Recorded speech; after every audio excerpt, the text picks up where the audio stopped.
ముందుకి టీజర్లో చూసారు కదా, లాస్ట్లో అంటే బామ్మని నమ్ముకుంటే లాస్ట్లో బెగ్గర్స్ అవుతారా సార్?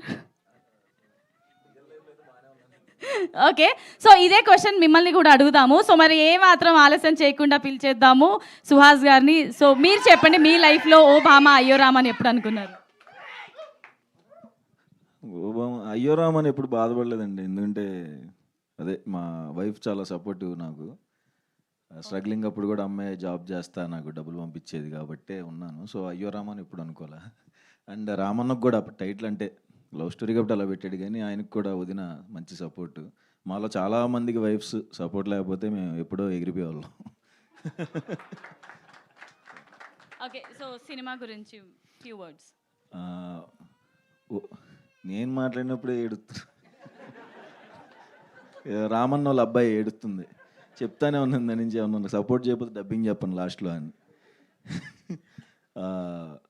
సినిమా రామన్న నాకు ప్రతిరోజు పండుగే సినిమాకి మారుతి అన్న దగ్గర అసోసియేట్ అన్న. ప్రతిరోజు పండుగ అప్పుడు పరిచయం, బాగా క్లోజు. హిట్ 2 కూడా ఆయన అసోసియేట్. సో హిట్ 2 అప్పుడు చెప్పాడు కదా, చెప్పిన వెంటనే నాకు లవ్ స్టోరీ ఏంటి అన్నా అన్నాను. నన్ను నమ్ముడెల్లింగ్ అన్నాడు. చేస్తున్నప్పుడు కూడా చాలా సిగ్గుపడుతూ చేశాను సినిమా, అలవాట్లేని జోన్ అది. టీజర్ కూడా అందుకే ఏంటో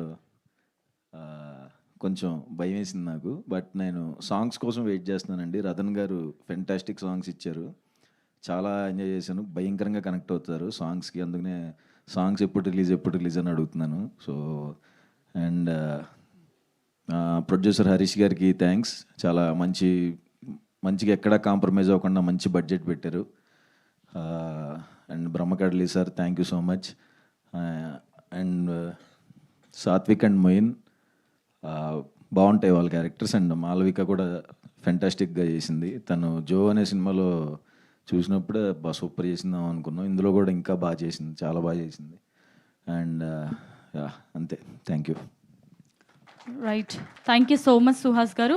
మరి వి ఆర్ట్స్ ప్రెజెన్స్ ఓ భామ అయ్యో రామ ఈ టీజర్ చూసి